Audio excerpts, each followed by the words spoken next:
36ാമത് മലപ്പുറം ജില്ലാ കലോത്സവം പുരോഗമിക്കുമ്പോൾ പല മത്സരങ്ങളുടെയും വിധികൾ പുറത്തു വന്ന് മത്സരാർത്ഥികൾ നമ്മളോടൊപ്പം ഉണ്ട്. ഇന്ന് നമ്മുടെ കൂടെ ഉള്ളത് തിരൂർ ഫാത്തിമ മദാ സ്കൂളിലെ വിദ്യാർത്ഥിയാണ്. മോഹിനിയാട്ടത്തിൽ എ ഗ്രേഡ് കരസ്ഥമാക്കുകയും അടുത്തതായിട്ട് പണിയനൃത്തത്തിൽ പങ്കെടുക്കാൻ പോവുകയും ചെയ്യുന്ന വിദ്യാർത്ഥിയാണ്. നമുക്ക് പരിചയപ്പെടാം. എന്താണ് പേര്? ഋതുലക്ഷ്മി. എങ്ങനെയുണ്ട് മോഹിനിയാട്ടം? കുറെ കാലമായോ പഠിക്കാൻ തുടങ്ങിയിട്ട്? എത്ര കാലമായി? 4-5 വർഷമായി. ആണോ? ആദ്യമായിട്ടാണോ ജില്ലയിലെത്തുന്നത്? അല്ല, സെക്കൻഡ് ടൈം. ഏത് ക്ലാസ്സിലാണ് പഠിക്കുന്നത്? ഞാൻ 10th. മോഹിനിയാട്ടം മാത്രമേ പഠിക്കുന്നുള്ളൂ? അല്ല, ഭരതനാട്യം പഠിച്ചു. ആണോ? സബ് ജില്ലയിൽ മത്സരിച്ചിരുന്നോ ഭരതനാട്യത്തിന്? ഉണ്ടായിരുന്നു. എന്നിട്ട് ഏത് ഭരതനാട്യമാണ് മോഹിനിയാട്ടമാണ് ഏതാ കൂടുതൽ ഒരു ക്രേസ് തോന്നിയിട്ടുള്ളത്? മോഹിനിയാട്ടം. അമ്മ ഒരു നർത്തകിയല്ലേ?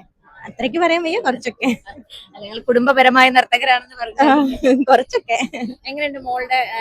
മടിയാണോ അതോ നന്നായി? ആദ്യം നല്ല മടിയായിരുന്നു, പിന്നീട് ഇക്കൊല്ലം അതിൽ നിന്ന് നല്ല വ്യത്യാസമായിരുന്നു. മറ്റേത് ഞാൻ നിർബന്ധിച്ചിട്ടേ പ്രാക്ടീസ് ഒക്കെ ഉണ്ടായിരുന്നുള്ളൂ. ഇക്കൊല്ലം അവൾ അവളുടെ ഇഷ്ടപ്രകാരം പ്രാക്ടീസ് ചെയ്തുകൊണ്ട് തന്നെ അതിൽ നല്ല വ്യത്യാസം കണ്ടു.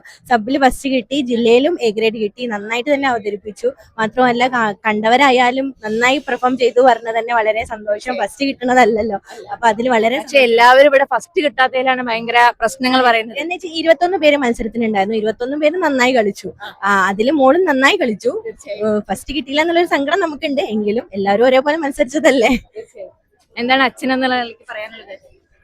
വളരെ സന്തോഷമാണ്. കാരണം ഒരുപാട് ഇതുപോലത്തെ വേദികളിൽ ഇവരെ കൂടെ പോവുക എന്നാണ് എന്റെ ഡ്യൂട്ടി. അവർക്ക് വേണ്ട മോറൽ സപ്പോർട്ട് കൊടുക്കുക.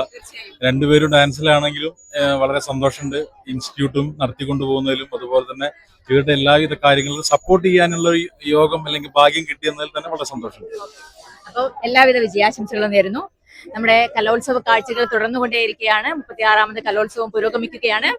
കൂടെ തന്നെ KL 71 ന്യൂസിന്റെ ലൈവും പുരോഗമിക്കുന്നു. അൽ നഹൽ ഡ്രൈ ഫ്രൂട്ട്സിലേക്ക് ഒന്ന് ഓർഡർ കൊടുത്താൽ മതി. കേരളത്തിൽ എവിടെ വേണമെങ്കിലും നിങ്ങൾക്ക് ചോക്ലേറ്റ് ഓര് എത്തിച്ചേരും.